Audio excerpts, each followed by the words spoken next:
India ஒரு digital பெரும் புயலால் சூழப்பட்டுள்ளது. அது 19 நிமிட வைரல் வீடியோ. இந்தச் சொற்றொடர் சமூக ஊடகங்களில் வெடித்து பரவி ஒரே இரவில் அதிகம் தேடப்பட்ட சொல்லாக மாறியது. ஆனால் இது வெறும் ஒரு போக்கு மட்டுமல்ல, குறுக்கு தாக்குதலில் சிக்கிய அப்பாவி பெண்களுக்கு இது ஒரு பெரும் கொடுங்கனவு. ஒரு மர்மமான 19 நிமிடம் 34 வினாடி கொண்ட ஆபாசமானது என்று கூறப்படும் வீடியோ முன்னெப்போதும் இல்லாத வேகத்தில் பரவத் தொடங்கியது. அதன் மூலம் தெரியவில்லை, அதன் உள்ளடக்கம் சரிபார்க்கப்படவில்லை.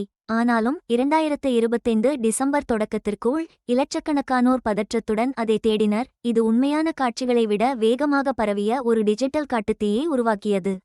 அதன்பின் பேரழிவுகரமான துணை சேதம் ஏற்பட்டது. இன்ஸ்டாகிராம் கிரியேட்டர் சன்னத் போன்ற பெண்களின் வாழ்க்கை தலைகீழானது.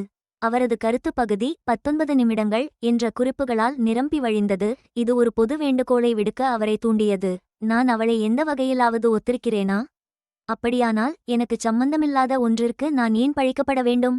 அல்காரிதம்களால் பெருக்கப்பட்டு பரவிய இந்த சரிபார்க்கப்படாத காட்சிகள் தவறான குற்றச்சாட்டுகள் மற்றும் துன்புறுத்தல்களின் பெரும் பாய்ச்சலுக்கு வழிவகுத்தது.